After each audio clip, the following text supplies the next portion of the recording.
अपने प्रश्नों पर विचार करें, ऐसा नहीं कि जो मन में आया वही पूछ डाला। बातचीत के बाद आपने जो भी प्रश्न पूछे वो अगली बार जब आपकी बातचीत होगी उसमें आपको मदद करेगा। तो जब कभी भी बातचीत के दौरान भी आपने कुछ प्रश्न पूछे, पहले तो पूछने से पहले ही सोच विचार कर पूछें, और पूछ लिए तो उसके बाद, उस बातचीत के बाद आत्ममंथन करिए कि आपने सही सवाल पूछा था या नहीं, क्योंकि जो जवाब आपको मिला वो आपको बता देगा कि आपका सवाल उचित था या अनुचित था। तो आपको जो जितनी भी प्रतिक्रियाएं प्राप्त हो रही हैं उन प्रतिक्रियाओं के अनुसार अपने सवाल को चेक करें कि वो सही सवाल था या गलत सवाल था। आपको लगता है कि आपका पूछा गया सवाल थोड़ा गलत था, आपको ऐसे नहीं पूछना चाहिए था, तो अगली बार जब किसी से बातचीत हो तो उसमें सुधार करें।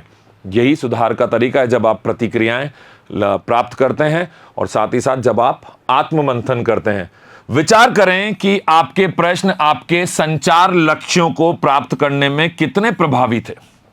कोई लॉजिक था ना, कोई कारण था कि हमें सवाल पूछने थे, कोई जानकारी प्राप्त करनी थी, कुछ ना कुछ हमारी नॉलेज बढ़नी चाहिए थी, कुछ बातों पे, कुछ विषयों पे स्पष्टता आनी चाहिए थी। इन सब चीजों को आप प्राप्त कर पाए कि नहीं कर पाए, उस संचार के बाद, उस कम्युनिकेशन, उस बातचीत के बाद आपको इस पर गहन विचार करना चाहिए और भविष्य की जो भी बातचीत है उसमें उसी के अनुसार सुधार लाना चाहिए। खुले और आम सवाल, ये सवाल विस्तृत जवाब देने की अनुमति देते हैं। खुले सवाल, ओपन एंडेड, बताया था ना आपको, ओपन एंडेड क्वेश्चंस होने चाहिए। ओपन एंडेड क्वेश्चंस विस्तृत जानकारी देते हैं। और आम सवाल मतलब जिनके बारे में कोई भी बात करना पसंद करे या जिनके बारे में कोई भी बातचीत करने के लिए तैयार हो, ऐसे सवाल भी आपको पूछने चाहिए, ओपन एंडेड क्वेश्चंस, ताकि लोगों का दृष्टिकोण आप जान पाएं, उनकी राय क्या है किसी भी आम टॉपिक पे, एक आम विषय पे उनकी राय आपको जानने को मिलेगी। तो इससे आपको व्यक्ति विशेष के बारे में जानकारी मिलेगी, तभी आप कुछ जटिल सवाल आगे पूछ पाएंगे। जरूरत होने पर, जरूरी हो तभी पूछिएगा। आमतौर पर खुले या ओपन एंडेड सवाल जो हैं उनकी शुरुआत जो होती है वो क्या, कैसे, क्यों, इनसे जुड़ी होती है। जैसे क्या हालचाल है आपके, तो अब उस सामने वाला अपने बारे में कुछ बताएगा, इसका जवाब हाँ या नहीं हो सकता, तो उसको कुछ ना कुछ तो बोलना ही पड़ेगा। क्यों नहीं दिखे आप इतने दिन से, कहां थे आप इतने दिन तक। तो इस तरीके के जब हम सवाल पूछते हैं तो ये ओपन एंडेड सवाल होते हैं जिसका जवाब देने के लिए सामने वाला मजबूर होता है, और जब वो जवाब देते हैं तो इससे बातचीत आगे बढ़ती है। तो ये एक अच्छा तरीका है सवाल पूछने का। कई बार हम ऐसा भी पूछ लेते हैं, मुझे बताइए इतने दिनों से क्या चल रहा था, या इतने दिनों से इस बारे में बताइए, या इस विषय के बारे में मुझे कुछ बताइए। तो आप जब कुछ जानकारी लेने के लिए सीधा सीधा सवाल पूछ लेते हैं, क्या आप मुझे इस बारे में कुछ बता सकते हैं, तो ये जो सवाल आपने पूछा उसमें उसको कुछ बोलना ही पड़ेगा। ये होते हैं ओपन एंडेड क्वेश्चंस। उदाहरण के तौर पे, नए प्रोजेक्ट के बारे में आपका क्या विचार है, ये जैसा मैंने उदाहरण यहां लिया है, तो अब उसको अपने विचार साझा करने पड़ेंगे। नए प्रोजेक्ट के बारे में वो जो भी सोचता है वो बताना पड़ेगा, तो इससे बातचीत आगे बढ़ती है।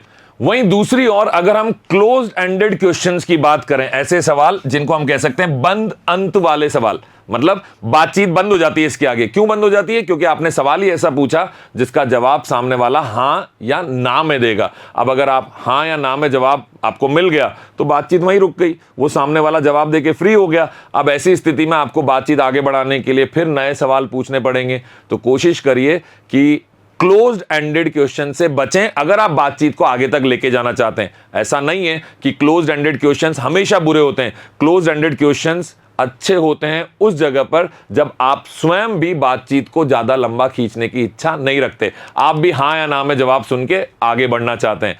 तो याद रखिए दोस्तों, क्लोज्ड एंडेड सवाल भी अच्छे हैं, लेकिन बातचीत अगर आगे बढ़ानी है तो ओपन एंडेड सवाल जिसको जवाब देने के लिए सामने वाले को अपनी सहभागिता दिखानी पड़े, करनी ही पड़े, ऐसे सवाल पूछने चाहिए। जब कभी भी कोई विशेष जानकारी प्राप्त करनी हो या कोई समझ आप लेना चाहते हैं, कोई एक समझ की पुष्टि आप करना चाहते हैं, तो ऐसे समय पे हम सीधी सीधी बात जानकारी लेना चाहते हैं, तो ऐसे समय पे हम क्लोज एंडेड सवाल पूछते हैं। उदाहरण के तौर पे, क्या आपको वो ईमेल मिला जो मैंने कल भेजा था? अब मुझे सिर्फ यही जानना था कि ईमेल सामने वाले को मिला कि नहीं मिला। ऐसी स्थिति में जवाब हाँ या ना होगा और हमारा काम हो गया। तो ये सवाल कब पूछना है? जब आपको टू द पॉइंट जानकारी चाहिए और आपको बात को आगे बढ़ाने की कोई खास इच्छा न हो। कुछ सवाल होते हैं जिनको हम बोलते हैं जांच करने वाले प्रश्न, मतलब प्रॉबिंग क्वेश्चंस। ये विषय को ज्यादा गहराई से जब कभी हमें जानना होता है तब ये सवाल पूछे जाते हैं। जांच करने वाले प्रश्नों का उपयोग किसी विषय को अधिक गहराई से जानने या अतिरिक्त जानकारी एकत्रित करने के लिए किया जाता है। ये जो सवाल हैं ये किस तरह के होते हैं? क्या आप देखिए ध्यान से, क्या आप उस बिंदु पर विस्तार से बता सकते हैं? तो अब आपने गहराई से जानकारी लेना चाहते हैं तो आपने सीधा सीधा सवाल यही किया कि क्या आप मुझे इस बारे में विस्तार से बता सकते हैं, क्या आप डिटेल से मुझे समझा सकते हैं। तो अब आपको पूर्ण जानकारी या ज्यादा जानकारी एकत्रित करनी थी, इसलिए इस तरह के सवाल को पूछा जाता है।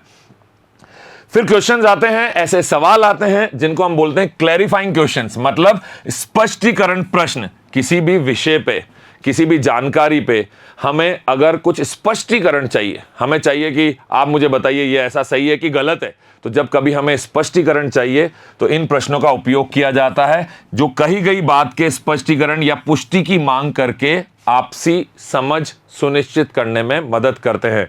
अगर मैं इस तरह के किसी प्रश्न का उदाहरण आपसे लूं तो ये होगा, क्या आप कृपया इस अवधारणा को फिर से समझा सकते हैं? तो यहां पर हमें उस सामने वाले की कोई धारणा है, कोई उसकी सोच है, उस सोच को हम फिर से पूछना चाह रहे हैं कि भाई क्या तुम्हारी यही सोच है? मेरी जानकारी में है कि तुम ऐसा सोचते हो। तो आपने सवाल पूछा, क्या आप मुझे इस धारणा के बारे में, इस सोच के बारे में डिटेल में बता सकते हैं या फिर से बता सकते हैं? तो आपके सवाल ने उस धारणा की पुष्टि करने का काम किया। इसी प्रकार कुछ सवाल होते हैं जो प्रमुख प्रश्न, लीडिंग क्वेश्चंस कहलाते हैं। ये वो प्रश्न हैं जो किसी खास बात के लिए पूछे जाते हैं, किसी खास बात पर जब आपको सुझाव प्राप्त करना होता है तब ये सवाल पूछे जाते हैं। ये जो उत्तरदाता का दृष्टिकोण को प्रभावित करने का अगर आपको कोई काम करना है, कि जो सामने उत्तर दे रहा है उसकी सोच जो है उस पर आपको कोई प्रभाव डालना है, तो इस तरह के लीडिंग क्वेश्चन, प्रमुख प्रश्न पूछे जाते हैं। किस तरह के प्रश्न होते हैं ये? इनका उपयोग बातचीत को एक निश्चित दिशा में निर्देशित करने के लिए किया जाता है। आप चाहते हैं कि मेरी कोई सोच है, अब मेरी वो सोच सही है, गलत है, या किसी विषय पे मैं कुछ सही सोचता हूं या गलत सोचता हूं, सकारात्मक या नकारात्मक, मेरी जो भी सोच है, उस निर्णय को अगर आप थोड़ा बदलना चाहते हैं या उस निर्णय के बारे में आप जानकारी चाहते हैं तो ये प्रमुख प्रश्न पूछे जाते हैं। जैसे कि क्या आप इस बात से सहमत नहीं है कि नई नीति से सभी को लाभ होगा? अब मान लीजिए मेरी किसी नई नीति आई है सरकार की और इसके प्रति मेरी नकारात्मक सोच है, तो मेरी उस सोच को बदलने के लिए सवाल पूछा जा सकता है, क्या आप सहमत नहीं है इस बात से? तो अब मुझे सोचना पड़ेगा, मैं सहमत, अब अगर मेरी नकारात्मक सोच है तो मैं सहमत नहीं हूं, पर मुझे उसके लिए कारण बताना पड़ेगा। अब अगर मेरे पास कारण ही नहीं है तो फिर मुझे मेरी सोच बदलनी पड़ेगी। तो इस तरह के सवाल सामने वाले की सोच बदलने में भी मददगार साबित होते हैं। फिर सवाल आते हैं जो अलंकारिक प्रश्न कहलाते हैं। अलंकारिक प्रश्नों का मतलब क्या है? जब हम किसी बात पर जोर देने के लिए कोई सवाल पूछते हैं बिना किसी प्रतिक्रिया की अपेक्षा किए। अगर मैं साधारण शब्दों में आपको इसको समझाऊं तो अगर आपसे सवाल पूछा जाए, क्या यह समय सही नहीं है कि हम जलवायु परिवर्तन पर कार्रवाई करें? क्या इस समय हमको जलवायु परिवर्तन पर कार्रवाई करनी चाहिए कि नहीं करनी चाहिए? तो हमने एक जोर दिया, आप कहेंगे बिल्कुल करनी चाहिए, इतने बुरे हालात हैं, जलवायु की स्थिति बहुत ज़्यादा बुरी होती जा रही है, पानी का स्तर गिरता जा रहा है, पानी की क्वालिटी गिरती जा रही है, हवा की क्वालिटी गिरती जा रही है। तो ऐसे समय पे हमें यहाँ कुछ ना कुछ करना ही पड़ेगा जलवायु के बारे में। तो ऐसा जोर देने के लिए हम करते हैं। इनका उपयोग अक्सर किसी बात को स्पष्ट करने या दर्शकों को चिंतन में शामिल करने के लिए, उनका जो थॉट प्रोसेस है उस थॉट प्रोसेस को उत्तेजना देने के लिए, उसको उजागर करने के लिए, उसको बाहर निकालने के लिए ऐसे प्रश्न पूछे जाते हैं। क्या आपको नहीं लगता ऐसा होना चाहिए? तो अब इससे सामने वाले को लगता है कि नहीं, मुझे कुछ बताना पड़ेगा।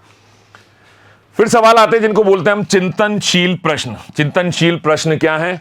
ये दूसरे व्यक्ति को अपने विचारों को, अपनी भावनाओं को या अपने अनुभवों पर विचार करने के लिए प्रेरित करते हैं, जिसको कह सकते हैं आत्मनिरीक्षण करने के लिए प्रेरित करते हैं। हम ऐसे सवाल पूछते हैं जिससे सामने वाला मजबूर हो जाए कि उसको अपनी ही सोच के बारे में कुछ फिर से पुनर्विचार करना पड़े। जब इस तरह के सवाल हमारे सामने होते हैं तो वो कैसे होते हैं देखिएगा। आपको क्या लगता है कि आप अगली बार उस स्थिति को अलग तरीके से कैसे संभाल सकते हैं? मान लीजिए किसी परिस्थिति में एक व्यक्ति विशेष ने अपने स्वभाव के अनुसार या अपनी जानकारी के अनुसार, अपनी नॉलेज के अनुसार उसने कोई प्रतिक्रिया दी। वो प्रतिक्रिया उचित नहीं थी। अब आप उसकी प्रतिक्रिया को बदलना चाहते हैं या उसको चाहते हैं कि वो एक आत्मनिरीक्षण करे जो भी उसने किया उस बारे में, तो आप उससे सवाल कैसा पूछ रहे हैं? बताइए, अगर अगली बार भी ऐसी स्थिति हो तो वो अलग तरीका क्या हो सकता है जिससे आप इस स्थिति को संभालेंगे? तो अब उसको आत्मनिरीक्षण करना पड़ रहा है, सोचना पड़ रहा है नए तरीके के बारे में, उसको अपनी सोच को अलग दिशा में ले जाना पड़ रहा है। और इस तरह के सवाल पूछने से हमें मदद मिलती है कि हम सामने वाले को अपने विचार बदलने पर मजबूर करें। मजबूर ना बोलूं तो हम उसको विचार बदलने के लिए प्रेरित कर सकते हैं। तो ये सवाल बहुत महत्वपूर्ण है। ये कम्युनिकेशन का वो स्टाइल है जब आपकी जो पूरा संचार है, आप अगर ये चीज़ें सीख जाएंगे तो संचार को अपने हक में, अपने फेवर में कर पाएंगे। फिर आते हैं काल्पनिक प्रश्न, हाइपोथेटिकल क्वेश्चन, जो सच्चाई से थोड़ी दूर हैं, थोड़ी अलग तरह की संभावनाओं को खोजने में आपकी मदद करते हैं। तो काल्पनिक प्रश्न संभावनाओं या संभावित परिणामों का पता लगाने के लिए एक काल्पनिक परिदृश्य या स्थिति प्रस्तुत करते हैं, जो चीज अभी हुई नहीं है, लेकिन अपन पूछते हैं ना, अगर ऐसा हो जाए तो बताइए फिर आप क्या करेंगे। तो ये कल्पना आपने उसको दिए सामने वाले को कि वो इस बारे में सोचे और उसके बाद फिर अपना उत्तर दे। जैसे कि अगर आप कल लॉटरी जीत गए तो आप उस पैसे का क्या करने वाले हैं। तो ये कहां काम आते हैं, इन सवालों को क्यों पूछा जाता है? इनका उपयोग ना आलोचनात्मक सोच या समस्या समाधान, प्रॉब्लम सॉल्विंग, कि आने वाले समय में अगर कोई इस तरह की समस्या आई तो उसका सॉल्यूशन क्या हो सकता है, उसका हल क्या हो सकता है। ऐसे सवाल जब हम लोगों से पूछते हैं जहां पे कल्पना निहित होती है, कल्पना उसमें समाहित होती है, सोचना पड़ता है लोगों को कुछ अलग परिदृश्य में जाके, तो इससे हमें आने वाले समय के कई जटिल समस्याओं का समाधान मिल सकता है। फिर आता है बहुविकल्पीय प्रश्न, जिसका जवाब एक फिक्स जवाब नहीं होता, एक से ज्यादा जवाब संभव हो सकते हैं। बहुविकल्पीय प्रश्न विकल्पों का एक सेट प्रस्तुत करते हैं जिसमें से उत्तरदाता को सबसे उपयुक्त उत्तर चुनना होता है। कई बार तो एक ही उपयुक्त उत्तर होता है, 3 जानबूझकर गलत उसमें ऑप्शंस दिए जाते हैं, उत्तर जो उसको चुनने के लिए दिए गए उनमें से एक ही उपयुक्त है। कई बार ऐसा होता है कि चारों ही थोड़े थोड़े ठीक हैं। 4 अगर जैसे एक MCQ सवाल होता है ना, एग्जाम में भी पूछा जाता है, तो चारों में से सभी थोड़े थोड़े ठीक हैं, लेकिन सबसे उपयुक्त उत्तर चुनना पड़ता है। जैसे कि अगर मैं आपसे बात करूं कि इनका फायदा क्या है, इनका उपयोग आमतौर पर सर्वेक्षण, आकलन या क्विज में ज्ञान या राय को मापने के लिए किया जाता है। अब अगर आप एक सर्वे कर रहे हैं मार्केट में और आप पूछना चाहते हैं लोगों से किसी एक प्रोडक्ट के बारे में, मान लीजिए इसी के बारे में, तो आप पूछ रहे हैं कि क्या इससे आपको, अगर आप इस तरह का रिमोट यूज़ करते हैं तो इससे आपको फ़ायदा होगा या इसकी आपको ज़रूरत ही नहीं है या ज़रूरत हो भी सकती है। तो अब व्यक्ति विशेष अपनी आवश्यकता के अनुसार इसका जवाब देगा दिए गए विकल्पों में से। एग्जाम्पल के तौर पे या उदाहरण जिसको हम बोलते हैं, निम्न में से कौन सा हमारी सेवा के साथ आपकी संतुष्टि के स्तर का सबसे अच्छा वर्णन। आपने देखा होगा फीडबैक लेते हैं कई बार किसी कंपनी के लोग, आपने प्रोडक्ट खरीदा, आप 1 से 10 में मुझे बताइए आपको क्या अच्छा लगा, क्या बुरा लगा, क्या इसे और बेहतर किया जा सकता है। तो सवाल कुछ ऐसे होते हैं जिसमें आपको अलग अलग उत्तरों में से, अलग अलग विकल्पों में से सबसे उचित उत्तर को चुनना पड़ता है। जैसे कि मैं संतुष्ट हूं, बहुत संतुष्ट हूं, मैं असंतुष्ट हूं या पूर्णतया असंतुष्ट हूं। समझ गया मेरी बात को? इसी प्रकार एक सवाल होता है जिसको हम बोलते हैं अनुक्रमिक सवाल, सिक्वेंशियल क्वेश्चन। अनुक्रमिक प्रश्न तार्किक क्रम में, जो आप लॉजिकल वे में आप किसी से एक बात कर रहे थे, फिर एक लॉजिक आया, फिर उसने कोई बात रखी, फिर दूसरी बात रखी गई, फिर तीसरी बात, तो ये एक के बाद एक के बाद एक के बाद जो सवाल पूछे जाते हैं, जो किसी विषय को गहराई से जानने के लिए एक दूसरे पर आधारित होते हैं। हर सवाल पिछले सवाल से जुड़ा हुआ है। तो इस तरह के सवालों को हम अनुक्रमिक सवाल बोलते हैं। ये बातचीत को एक सही दिशा में लेके जाते हैं, ये सुनिश्चित करते हैं कि जो भी बात हो रही है वो उपयोगी हो और सारे पहलुओं पर हम बात कर पाए। इसीलिए एक के बाद एक इतने सवाल पूछे जा रहे हैं ताकि हर जानकारी मिल सके, हर पहलू पे बात की जा सके। फिर अगर मैं उदाहरण इसका लूं तो सबसे पहले क्या आप बता सकते हैं कि आपको किस समस्या का सामना करना पड़ा, फिर मुझे बताएं कि आपने इसे हल करने के लिए क्या कदम उठाए। तो पहला सवाल तो क्या हो गया, समस्या बताओ। फिर समस्या जब बता दी तो साथ के साथ ही दूसरा सवाल भी साथ ही में हमने जोड़ दिया कि बताइए फिर आपने इसको, इस समस्या को जो आपने जिसका सामना करना पड़ा, इसका हल किस प्रकार निकाला। तो अब उसको पहले समस्या क्या उसने सामना किया, उसे कैसी समस्या मिली, और फिर उसने उस समस्या का समाधान कैसे किया, इन दोनों सवालों का जवाब देना पड़ा। तो ये एक के बाद एक जुड़े हुए सवाल हैं। इसमें अगर मैं तीसरा सवाल पूछूं तो पूछ सकता हूं कि अगर मैं आपको इस परिस्थिति में ये मदद मिल जाती तो आप काम कैसे करते। तो ये तीसरा सवाल हो गया। तो ये एक से एक जुड़े हुए सवाल है। तो अभी तक हमने अलग अलग तरह के सवालों के बारे में, कौन सा सवाल किस प्रकार का होता है और उसको पूछने का जो कारण है वो कारण समझा।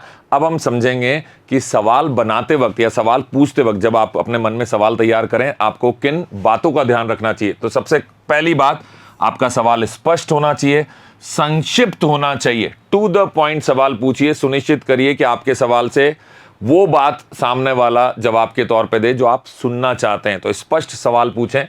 उसके बाद आप जब कभी भी सवाल पूछें तो अत्यधिक जटिल भाषा या जटिल वाक्य, इनका उपयोग करने से बचिए। ऐसी चीज पूछने से या इस अंदाज में, इस भाषा में पूछने से बचिए कि सामने वाला सवाल भी ढंग से ना समझ पाए। तो कोशिश करिए आप सामने वाले को भ्रमित ना करें, उसको स्पष्ट तौर पर यह बता पाएं कि आप क्या जानना चाहते हैं और उसे किस बात का जवाब देना है। फिर तटस्थ भाषा का प्रयोग करें। मतलब आपकी भाषा गोलमोल नहीं होनी चाहिए कि आप जानना भी चाह रहे हैं, नहीं भी जानना चाह रहे हैं, जानकारी लेना भी चाह रहे हैं, पर दे दो तो ठीक है, नहीं दो तो ठीक है। इस तरह की भाषा नहीं होनी चाहिए, तटस्थ भाषा होनी चाहिए। ऐसी भाषा में जब आप प्रश्न पूछते हैं तो पक्षपात को रोकने में मदद मिलती है। टू द पॉइंट आपने पूछा, कोई इसमें किसी का फेवर आप नहीं ले रहे हैं, किसी का साइड आप नहीं ले रहे हैं, पक्षपात नहीं कर रहे हैं। सुनिश्चित होता है कि उत्तरदाता ईमानदार और निष्पक्ष प्रतिक्रिया देने में सहज महसूस करे। आपकी भाषा बिल्कुल स्पष्ट हो, साथ ही साथ तटस्थ हो, टू द पॉइंट आपको अपनी बात करनी चाहिए, न्यूट्रल लैंग्वेज होनी चाहिए। सुनिश्चित करिए कि आप ऐसी भाषा में सवाल ना पूछें जिससे कि जवाब देने वाला, जो आपका उत्तरदाता है, उसके जवाब पर प्रभाव पड़े। ऐसा प्रभाव कि आपको to the point honest answer, ईमानदार जवाब न मिले, उस जवाब में कुछ बदलाव हो जाए आपके सवाल पूछने की वजह से। क्योंकि आपका सवाल इस अंदाज में पूछा गया जैसे लग रहा है कि जवाब दोगे तो आप दोष मढ़ रहे हो, किसी पे उस पे इल्जाम लगाने की कोशिश कर रहे हो, फिर वो जवाब देने से बचेगा, फिर आपको सही जवाब नहीं मिलेगा। स्पेसिफिक रहिए, डायरेक्ट रहिए, मतलब स्पष्ट और सीधे रहिए, गोल गोल घुमाने से बचिए। अस्पष्ट या संदिग्ध प्रश्नों से बचिए जो कि भ्रम पैदा करते हो। इसी के साथ साथ दोहरे बैरल वाले प्रश्नों से बचिए। क्या होता है ये डबल बैरल क्वेश्चंस? जब एक ही सवाल में दूसरा सवाल भी हो, उसमें तीसरा सवाल भी हो, मतलब एक से ज्यादा सवाल एक साथ अगर आप पूछेंगे तो सामने वाला किसी एक बात का तो जवाब उचित दे पाएगा और हो सकता है दूसरी बात का जवाब वो इतने अच्छे से न दे पाए। तो कोशिश करिए आप विषय विशेष पर जो भी सवाल पूछ रहे हैं, प्रत्येक विशिष्ट विषय पर, मुद्दे पर वो अलग अलग प्रश्न पूछें, इन सबको एक साथ मिक्स मत करिए। संदर्भ और श्रोताओं पर विचार कर कर ही आप अपने प्रश्न बनाइए।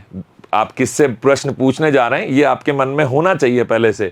तो अपने प्रश्नों को उस विशिष्ट संदर्भ, जो भी टॉपिक है, जो भी कारण है कि आप सवाल किस कारण के लिए पूछ रहे हैं और किससे पूछ रहे हैं, जो भी आपके श्रोता हैं उनके अनुसार तैयार करिए जिन्हें आप संबोधित कर रहे हैं। अगर आपको सवाल पूछना है और एक ही तरह का सवाल आप हर तरह के व्यक्ति से पूछेंगे तो आपको जवाब कभी भी सही नहीं मिल पाएगा।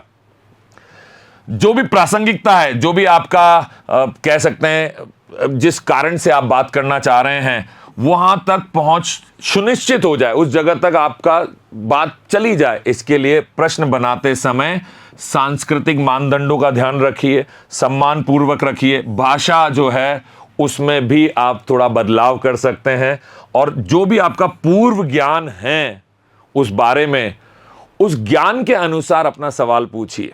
समझ रहे हैं? आपको भी सवाल पूछते वक्त ये ध्यान रखना चाहिए कि इस सवाल का जवाब आप क्या सोचते हैं, उसके अनुसार ही आपको अपना सवाल पूछना चाहिए। पर इसका मतलब ये नहीं है कि आप सामने वाले से वही सवाल का जवाब वही एक्सपेक्ट करें, वही जवाब आप सोच रहे हैं जो आप सुनना चाहते हैं। ये नहीं कह रहा हूं, मैं कह रहा हूं आपको भी तो सवाल का कुछ जवाब पता है, उसके अनुसार सवाल को और बेहतर बनाइए ताकि जानकारी पूर्ण रूप से प्राप्त की जा सके। मैंने आपको पहले भी बताया, ओपन एंडेड क्वेश्चंस पूछिए, इससे बातचीत आगे बढ़ती है, आपको सामने वाले का जो विचार है वो समझने का मौका मिलता है, उसका दृष्टिकोण आपको पता चलता है और आपके और उसके बीच में एक अच्छा जुड़ाव होता है। जैसा मैंने आपको बताया, वो सारे क्वेश्चंस जो ओपन एंडेड होते हैं वो क्या, कैसे और क्यों जैसे चीज़ों से जुड़े होते हैं। तो ऐसे समय पे आप जब सवाल बना रहे हैं तो इन शब्दों का प्रयोग करिए जिससे कि सामने वाले को आप उत्साहित कर सके, उसे प्रेरणा दे सकें कि वो जवाब दे। तो ये शब्द इस्तेमाल में लीजिए। चिंतन और आलोचनात्मक सोच को प्रोत्साहित करें। जब कभी भी आप सवाल पूछ रहे हैं तो आपके सवाल पूछने के तरीके में आप इस तरह से उस सवाल को बनाइए। सवाल पूछने का तरीका ऐसा होना चाहिए, उसकी भाषा ऐसी होनी चाहिए, उसमें शब्दों का चुनाव ऐसा होना चाहिए कि आप सामने वाले को चिंतन करने पे मजबूर करें, ताकि वो सोच के ही जवाब दे। वो ऐसे ही रैंडम बेतरतीब से आपको जवाब न दे दे कि चलते फिरते उसने भी कहा कि ठीक है पूछा तो मैं बता देता हूं, कुछ भी ना बताए, आपको सोच समझ के बताए, अच्छी तरीके से आपको पूरा क्रिटिकल थिंकिंग के साथ, गहरे चिंतन मंथन के साथ वो आपको जवाब दे, भले उसके लिए वो समय ले। और मैंने पहले भी बताया, उसे समय दीजिए अपना जवाब देने के लिए, हड़बड़ाहट में मत रहिए, धैर्य रखिए। गहन आत्मनिरीक्षण को प्रोत्साहित करने के लिए चिंतनशील भाषा और संकेतों का उपयोग करिए। कोशिश करिए कि आपकी भाषा सवाल की ऐसी हो जो बात को गहराई तक लेकर जाए, सामने वाले को सोचने पर मजबूर करे। जब कभी भी आप सवाल पूछ रहे हैं तो कोशिश करिए सवाल बनाते वक्त जटिलता और सुगमता में संतुलन बनाए रखें।